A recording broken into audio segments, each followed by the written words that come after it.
नमस्कार, आप देख रहे हैं सियासत लाइव और मैं हूं आपके साथ अंशुभ वर्मा। बिहार चुनाव में करारी हार के बाद राष्ट्रीय जनता दल के भीतर बड़ा राजनीतिक और पारिवारिक भूचाल आ गया है। लालू प्रसाद यादव के परिवार के अंदर यह विवाद अब खुलकर सामने आ चुका है, जिसमें तेजस्वी यादव की टीम को सबसे बड़ा जिम्मेदार ठहराया जा रहा है। पार्टी की सीटें 75 से घटकर 25 होने के बाद से ही माहौल तनावपूर्ण था, लेकिन 15 नवंबर को यह तनाव तीखी बहस में बदल गया। सूत्रों के अनुसार लालू और राबड़ी देवी चुनाव अभियान में तेजस्वी की टीम के कामकाज से नाराज थे और रिजल्ट आने के बाद स्थिति और बिगड़ गई। रोहिणी आचार्य ने तेजस्वी को सीधे तौर पर कहा कि उनकी हार के लिए संजय यादव और उनकी पूरी टीम जिम्मेदार है।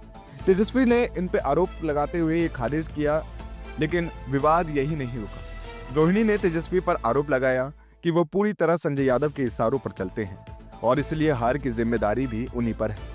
उन्होंने ये भी सवाल उठाया कि संजय के साले सुमित को तेजस्वी का निजी सहायक क्यों बनाया गया।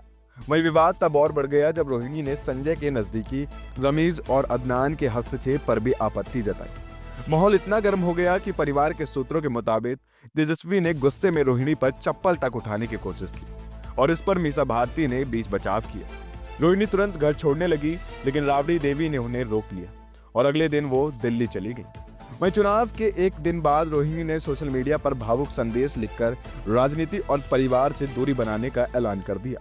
उन्होंने कहा कि उन्हें गालियां दी गई, अपमानित किया गया और चप्पल से मारने तक की कोशिश की गई। उन्होंने लिखा, एक बेटी, एक बहन, एक माँ को कल अपमानित किया गया। मेरे आत्मसम्मान को कुचलने की कोशिश हुई। मैंने अपने स्वाभिमान से समझौता नहीं किया, मैंने सच्चाई का त्याग नहीं किया और सिर्फ इसी वजह से मुझे यह अपमान सहना पड़ा। उन्होंने आगे कहा कि कल एक बेटी मजबूरी में अपने रोते हुए माता पिता और बहनों को छोड़कर चली जाए। उन्होंने मुझे मेरे मायके से छीन लिया, उन्होंने मुझे अनाथ छोड़ दिया। अपने पति के साथ सिंगापुर में रह रही डॉक्टर रोहिणी आचार्य ने पिछले साल सारण लोकसभा सीट से चुनाव लड़ा था और हार गई थी। राजस्थान सांसद संजय यादव और उत्तर प्रदेश के एक राजनीतिक परिवार से ताल्लुक रखने वाले रमीज ने उनके आरोपों पर चुप्पी साध रखी है। बता दें कि तेज प्रताप शुरू से ही संजय यादव का विरोध कर रहे थे और उन्होंने कई मौके पर संजय को जयचंद भी कहा। तेज प्रताप शुरू से ही कहते आ रहे हैं कि संजय यादव की वजह से आरजेडी की दुर्गति होगी। उन्होंने अपने बयानों से कई बार ये जताया कि जब तक तेजस्वी यादव के आसपास संजय यादव जैसे लोग रहेंगे, पार्टी का भला नहीं हो सकता।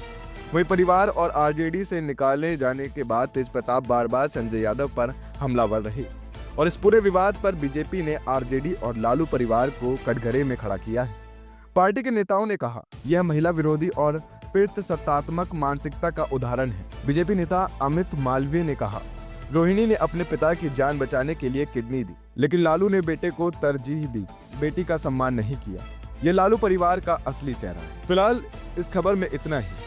ऐसे ही और खबर के लिए बने रहे सियासत लाइव के साथ। धन्यवाद।